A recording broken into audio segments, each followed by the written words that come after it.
Shalom Bapak Ibu, Saudara yang dikasihi Tuhan. Seri pengajaran hari ini berjudul Manusia yang terus dibaharui. Saudara, menjadi orang Kristen itu identik dengan menjadi manusia baru. Manusia baru adalah manusia yang terus dibaharui atau yang terus mengalami pembaharuan, yaitu dalam keadaan batiniahnya atau karakternya. Karena itu, matikanlah dalam dirimu segala sesuatu yang duniawi, yaitu percabulan, kenajisan, hawa nafsu, nafsu jahat, dan juga keserakahan, yang sama dengan penyembahan berhala. Semuanya itu mendatangkan murka Allah atas orang-orang durhaka. Dahulu, kamu juga melakukan hal-hal itu ketika kamu hidup di dalamnya. Tetapi sekarang, buanglah semuanya ini, yaitu marah, geram, kejahatan, fitnah, dan kata-kata kotor yang keluar dari mulutmu. Jangan lagi kamu saling mendustai, karena kamu telah menanggalkan manusia lama serta kelakuannya dan telah mengenakan manusia baru yang terus-menerus dibaharui untuk memperoleh pengetahuan yang benar menurut gambar kaliknya. Kolose 3 ayat 5-10. Saudara, untuk bisa menjadi manusia baru, orang Kristen terlebih dahulu harus memiliki pemahaman yang benar tentang penebusan dosa oleh salib Kristus. Kalau Tuhan Yesus mati di kayu salib, itu artinya tidak sekedar membayar hukuman dosa kita, tetapi juga sekaligus melepaskan kita dari kepemilikan oleh kuasa gelap. Kita yang tadinya dikuasai oleh dosa atau oleh kuasa gelap, dengan darah Yesus kita beralih kepemilikan, yaitu menjadi milik Kristus. Itulah sebabnya dalam 1 Korintus 6 ayat 19-20 dikatakan, kamu bukan milik kamu lagi, sebab kamu sudah dibeli dan harganya telah lunas dibayar. Karena itu, muliakanlah Allah dengan tubuhmu. Kenapa harus memuliakan Allah? Sebab kita sudah jadi miliknya. Bagaimana kita memuliakan Dia? Dikatakan dengan tubuhmu. Artinya dengan memulai hidup yang baru. Begitu maksudnya. Sebab sekalipun secara de jure dosa kita sudah ditebus, secara de facto kita masih bisa berbuat dosa, sebab kodrat atau natur dosa masih ada dalam diri kita dan belum benar-benar mati. Ayat tadi mengatakan segala sesuatu yang duniawi seperti percabulan, kenajisan, hawa nafsu, nafsu jahat, dan juga keserakahan masih belum mati. Kita juga masih bisa marah, geram, berbuat jahat, memfitnah, dan mengucapkan kata-kata kotor. Juga masih bisa berbohong, masih bisa mendustai.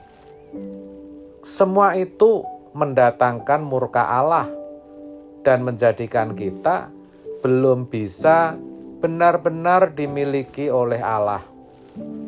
Dengan demikian, sejatinya pengorbanan Yesus di kayu salib itu tidak otomatis menjadikan kita milik Allah.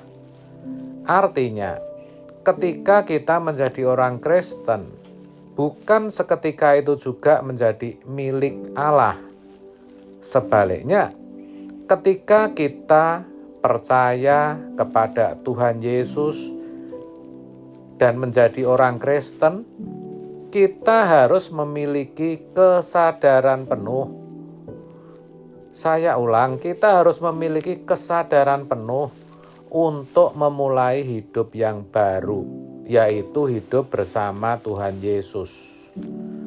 Hidup seperti Tuhan Yesus yang dimaksud adalah hidup yang terus dibaharui, di mana ada kerjasama yang baik antara Allah dan kita untuk menjadikan kita manusia baru. Dalam hal ini Allah memberikan firman dan Roh Kudus-Nya serta menggarap atau memproses kita melalui setiap kejadian atau peristiwa hidup, khususnya kejadian atau peristiwa hidup yang pahit, yang tidak menyenangkan, yang membawa kita kepada penderitaan demi penderitaan. Lalu di pihak kita harus mematikan segala sesuatu yang duniawi, juga membuang setiap kotoran yang mengotori hati kita. Itulah proses pembaharuan menjadi manusia baru. Dan pembaharuan itu harus berlangsung terus-menerus. Jadi tidak ada hari yang terlewatkan tanpa adanya perubahan karakter dalam diri kita. Tidak ada hari tanpa kita berjuang untuk melepaskan diri dari segala ikatan dunia yang membelenggu kita. Kita harus selalu dalam kesadaran penuh akan hal ini.